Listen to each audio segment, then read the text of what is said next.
Elle entre dans la pièce, elle sourit, elle est maquillée, coiffée, bien habillée. Son rire résonne léger. Elle pose son sac, salue tout le monde, et à la question « ça va ?», elle répond avec une spontanéité presque convaincante. « Oui, super, et toi ?» Ce n'est pas un mensonge, pas vraiment. C'est une habitude, une protection, une armure. Quelques minutes plus tard, dans les toilettes, elle regarde son visage dans le miroir, et les larmes coulent sans bruit. Personne ne voit, personne ne sait. Même elle doute parfois d'avoir le droit d'aller mal. Ce « ça va » est devenu un masque, un automatisme, une injonction silencieuse. Il faut être fort, il faut aller bien, il faut tenir. Aujourd'hui, je vous propose un face-à-face doux mais nécessaire. Un espace pour laisser tomber le masque, sans tomber vous-même. Bienvenue dans Énergie et Transformation, le podcast où les silences trouvent leur voix et où l'invisible devient une ressource pour guérir. Aujourd'hui, je vous propose de nous arrêter sur une forme de violence douce, insidieuse, socialement acceptée, encouragée, parfois même célébrée. Cette forme de violence, c'est la positivité toxique. Celle qui dit « il faut voir le bon côté, tu vas attirer ce que tu vibres, c'est une épreuve, mais tu en sortiras plus fort ». Et si parfois ces phrases ne réconfortaient pas, mais étouffaient? Et si ce « ça va » qu'on prononce 1000 fois par réflexe était devenu un mur entre soi et soi, un mur entre soi et les autres? Aujourd'hui, je vous propose de le traverser ensemble. C'est quoi la positivité toxique ? La positivité toxique, ce n'est pas la joie, ce n'est pas l'optimisme, ce n'est même pas la gratitude. C'est l'usage forcé et inadapté d'un discours positif pour fuir, nier ou rejeter ce qui est douloureux. C'est ce sourire qu'on garde même quand on est au bord du vide, parce qu'on croit que pleurer, c'est échouer. C'est cette voix en nous qui dit « Tu n'as pas le droit de te plaindre, il y a pire que toi. Allez, sois fort, relève-toi, arrête de pleurnicher. » Et sous ces phrases, il n'y a pas de lumière. Il y a de la peur. La peur de s'écrouler, la peur d'être rejeté si on montre sa faille, la peur que si on s'arrête, tout s'effondre. Voici quelques exemples de positivité saine et à l'inverse, de positivité toxique. Je traverse quelque chose de dur, mais je vais m'en sortir. Je ressens de la tristesse et je me donne le droit de l'exprimer. J'ai peur, mais je choisis d'avancer. Je n'y pense pas. Il faut rester positif. Si je ressens ça, je vais attirer du négatif. Je n'ai pas le droit d'avoir peur. Ça ne sert à rien. La différence, c'est l'acceptation du réel. L'émotion n'est pas l'ennemi de la transformation, elle en est le point de départ. Dire que ça va tout le temps peut cacher un mécanisme de survie bien rodé. Le refoulement. J'enfouis ce que je ressens pour ne pas souffrir. La minimisation. Ce n'est pas si grave. Je suis juste fatiguée. La rationalisation. Il faut avancer. Je n'ai pas le choix. C'est comme ça. Mais à force d'avaler nos émotions, on s'étouffe. Et parfois, ce sont le corps, les crises d'angoisse, les insomnies ou les compulsions alimentaires qui crient à notre place. Être positif, avoir la foi, croire en la vie, ce sont des élans magnifiques. Mais lorsqu'ils deviennent une obligation morale, un déguisement pour cacher la douleur, alors ils deviennent destructeurs. La positivité toxique, ce n'est pas croire que ça ira mieux, c'est refuser de reconnaître que ça va mal. C'est quand on remplace une émotion inconfortable par une formule toute faite. Quand on ne s'autorise plus à pleurer, à douter, à crier, parce que ça ne se fait pas, parce qu'on doit être fort, parce que penser négatif, c'est mauvais pour la loi d'attraction.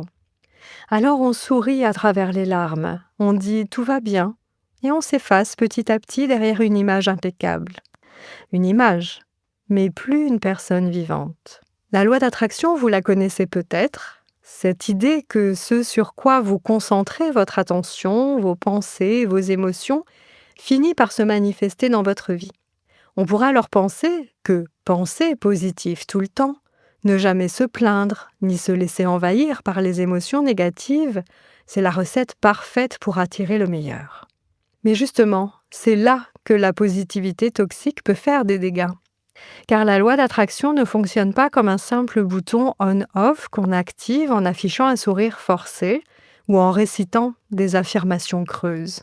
Elle est profondément liée à l'authenticité de vos émotions, à votre capacité à vous connecter à ce que vous vivez vraiment, pas à ce que vous prétendez vivre. Lorsque vous vous forcez à voir le bon côté, en permanence, à tout va bien, alors que vous êtes blessé, fatigué ou en colère, vous créez un décalage entre ce que vous ressentez profondément et ce que vous projetez. Ce décalage agit comme une tension intérieure, une contradiction invisible, qui envoie un message confus à votre esprit et à l'univers, si vous croyez en cette loi. Au lieu d'attirer ce que vous désirez, vous pouvez attirer des situations qui reflètent ce déséquilibre. Un sentiment d'insatisfaction, de frustration, voire des blocages. Par exemple, si vous cachez votre tristesse derrière un masque de joie forcé, vous n'êtes pas vraiment en contact avec ce que vous voulez guérir ou changer. Et la loi d'attraction, qui se nourrit de cette authenticité intérieure, ne peut pas agir pleinement. C'est un peu comme si vous essayiez de construire une maison sur des fondations fragiles. Même si la façade est belle, la structure ne tiendra pas. La clé, c'est d'accueillir toutes vos émotions, même les plus sombres, avec douceur et sans jugement. Accueillir la colère, la peur, la tristesse, c'est reconnaître que vous êtes humain et que ces émotions sont des signaux précieux qui vous guident vers ce dont vous avez réellement besoin. Lorsque vous faites cela, vous alignez votre énergie intérieure avec votre vérité profonde. Et c'est à partir de cette cohérence que la loi d'attraction peut commencer à fonctionner, réellement, puissamment. La vraie magie ne vient pas d'un tout va bien artificiel, mais d'une acceptation sincère de tout ce que vous êtes, lumière et ombre confondues. Ce qu'on ne dit pas, les raisons invisibles derrière ce masque. Si ce ça va est si dur à enlever, c'est qu'il y a des loyautés invisibles derrière, des croyances profondément ancrées. Je ne veux pas déranger. Peut-être avez-vous grandi dans un climat où les émotions n'avaient pas leur place, où pleurer était vu comme de la faiblesse, où il fallait être sage, discret, effacé. Si je dis que ça ne va pas, je risque d'être rejeté. Quand on a été abandonné ou ignoré dans ses douleurs, on apprend à se taire, pour rester aimé. Je dois être fort, sinon tout s'écroule. Certaines personnes ont endossé un rôle de pilier, de sauveur. Elles ne s'autorisent plus à flancher. Elles croient que si elles s'écroulent, le monde s'effondrera avec elles. Et puis il y a la peur de ne pas être crue, la peur de ne pas être écoutée, la peur de s'effondrer pour de bon si on commence à dire ce qu'on ressent vraiment. Alors on continue à jouer, à sourire, à dire ça va, même quand tout hurle. Qu'est-ce que ça fait au corps, à l'âme, à la santé ? Quand on se force à aller bien, alors qu'on est en train de se noyer, le corps finit par parler à notre place. Et il ne chuchote pas, il crie, il tambourine. Migraine, troubles digestifs, fatigue chronique, compulsion alimentaire, anxiété inexpliquée, déprime sourde. Ce n'est pas dans la tête, c'est dans tout le corps. C'est comme si chaque ça va non aligné devenait une petite pierre dans un sac invisible. Et ce sac, on le porte, jusqu'au jour où il devient trop lourd. Quand les autres ajoutent une couche, l'impossibilité d'être vrai. On pourrait se dire, au moins je peux être vrai avec mes proches. Mais parfois c'est justement eux qui nous renvoient vers le silence. Sans le vouloir, par peur, par maladresse, par inconfort, ils disent « tu dramatises, ça va aller, t'inquiète, il y a pire, faut lâcher prise, pense à autre chose ». Mais ce que vous entendez, vous, c'est « ton émotion est de trop, je ne peux pas la porter avec toi, tais-toi ». Alors on se replie encore plus et on se sent anormal de ne pas arriver à aller bien, encore plus seul qu'avant. Le retournement. Quand dire « ça ne va pas » devient une force. Et si aujourd'hui vous testiez autre chose ? Et si pour une fois vous répondiez à « ça va » par « non, pas trop, pas facile en ce moment », ou « je me sens fatigué ou triste ou perdu ». Et si cette réponse ne vous faisait pas perdre l'amour, mais vous rapprochait de vous-même, de votre humanité, de votre vérité, et de ceux qui peuvent vraiment vous rencontrer. Il ne s'agit pas de s'enfermer dans la plainte, mais de ne plus nier ce qui est là. Voici un petit rituel très simple. Chaque matin ou chaque soir, regardez-vous dans un miroir, ou imaginez que vous le faites, et demandez-vous, et toi, comment tu vas, vraiment? Puis répondez, avec honnêteté, sans filtre. Et ensuite, dites-vous, je t'entends, tu as le droit de ressentir ça. Je ne vais pas te fuir aujourd'hui. Je vais rester avec toi, même dans l'inconfort. Ce simple rituel répare. Il recrée un lien de sécurité intérieure. Il ouvre la voie à une transformation authentique. En hypnose, quand le masque peut se déposer sans violence. En hypnose, nous rencontrons souvent cette part de nous qui sourit pour survivre. Nous ne l'arrachons pas de force, nous la remercions, car elle vous a protégé pendant longtemps. Mais ensuite, nous allons doucement à la rencontre de ce qui a été caché. Peut-être un enfant intérieur épuisé d'être fort, peut-être une émotion vieille de 20 ans encore bloquée, peut-être une colère qu'on n'a jamais osé dire. Et là, dans cet espace où tout est possible, le masque peut tomber. Non pas dans la douleur, mais dans la douceur. Et l'on découvre qu'on peut être aimé, même sans performer, même avec des larmes, même avec des failles. Les phrases qu'on se répète pour fuir l'émotion. Je vous propose un petit moment d'introspection. Prenez une respiration et demandez-vous, quelle phrase vous empêche d'aller mal? Je n'ai pas le droit de me plaindre. Il faut que je tienne, les autres comptent sur moi. Je vais passer pour un faible si je pleure. Si je craque, je vais tout gâcher. Je n'ai pas envie de déranger avec mes états d'âme. Ces phrases, ce sont des chaînes invisibles, des injonctions qu'on a parfois entendues très tôt et qu'on continue à se répéter sans les remettre en question. Et pour ceux qui accompagnent les autres, peut-être que vous êtes du côté de ceux qui écoutent. Un ami, un parent, un thérapeute, un collègue bienveillant. Si c'est votre rôle, rappelez-vous, vous n'avez pas à sauver, ni à trouver la bonne phrase. Parfois, la meilleure aide qu'on puisse offrir, c'est une présence, silencieuse, authentique, qui ne cherche pas à réparer, mais à accueillir. Ce n'est pas votre lumière qui aide l'autre, c'est votre capacité à rester près de lui, même quand il traverse l'ombre. Et vous, à quand remonte la dernière fois où vous avez dit sincèrement « je ne vais pas bien ». Peut-être pas à voix haute, mais juste pour vous, sans vous juger, sans chercher une solution immédiate, juste pour reconnaître ce qui est. Prenez une minute, posez votre main sur votre cœur et respirez. Imaginez votre cœur comme une maison, où chaque pièce représente une émotion. Si vous fermez à clé la porte de la colère, de la tristesse, de la peur, vous ne vivez que dans le salon bien rangé, mais à force, la maison entière devient étouffante. Et si aujourd'hui vous osiez ouvrir une porte, juste pour aérer, juste pour respirer? Parfois, vous ne pouvez plus faire semblant. Le masque tombe, tout s'effondre. C'est ce qu'on appelle en thérapie une nuit noire de l'âme. Un moment de vide, de perte de sens, de douleur profonde. Mais aussi un moment de vérité. On en reparlera dans un prochain épisode. Car parfois, c'est dans le noir que naît la vraie lumière. Alors comment sortir de la positivité toxique? Reconnaître que vous êtes peut-être dans ce mécanisme. La première étape, c'est la prise de conscience. Accepter que vous avez peut-être utilisé la positivité comme un masque pour éviter d'affronter vos émotions douloureuses. S'autoriser à ressentir toutes vos émotions. Arrêtez de juger ce que vous ressentez. La tristesse, la colère, la peur, l'inquiétude, ce sont des émotions normales, utiles, qui font partie de la vie. Elles vous signalent que quelque chose a besoin d'attention. En vous permettant de les accueillir, vous faites un pas immense vers l'authenticité. Exprimez ce que vous ressentez. Parlez à une personne de confiance. Écrivez dans un journal. Exprimez votre ressenti en dessin ou en musique. Ce partage, même petit, libère la charge émotionnelle et vous relie aux autres d'une manière plus vraie. Pratiquez l'autocompassion. Soyez doux avec vous-même. Lorsque vous ressentez une émotion difficile, ne vous reprochez pas de ne pas tenir ou de ne pas être positif. Dites-vous au contraire, c'est normal, je suis humain, je mérite de la douceur.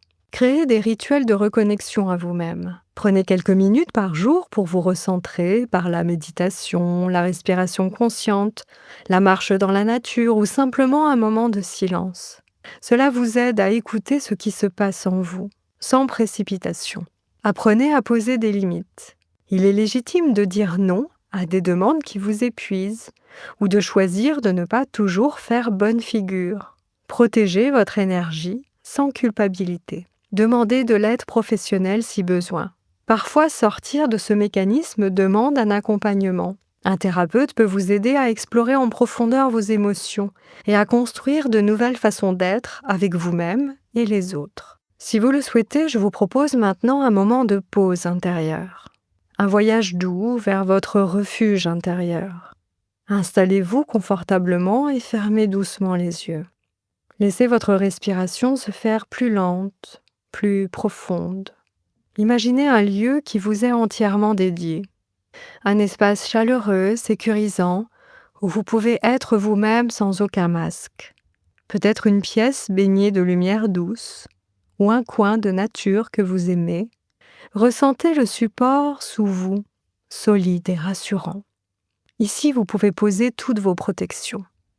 Accueillez la part de vous qui a porté ce masque du « ça va » malgré la douleur. Dans votre cœur, dites-lui « Je te vois, je te remercie, je suis là pour toi ». Respirez profondément en laissant entrer la douceur. Puis expirez, relâchant peu à peu la tension et la fatigue. Sentez la paix vous envelopper. Ce refuge est toujours accessible. Imaginez maintenant que vous êtes debout sur un petit sentier de terre au bord d'une forêt paisible. L'air est doux et la lumière filtre à travers les arbres. Vous sentez sous vos pieds le sol, stable, vivant. Et au loin, vous entendez un murmure, le murmure d'une rivière. Et là, devant vous, coule une rivière claire, profonde. Elle serpente doucement, comme si elle connaissait tous les chemins. C'est la rivière de votre vie intérieure.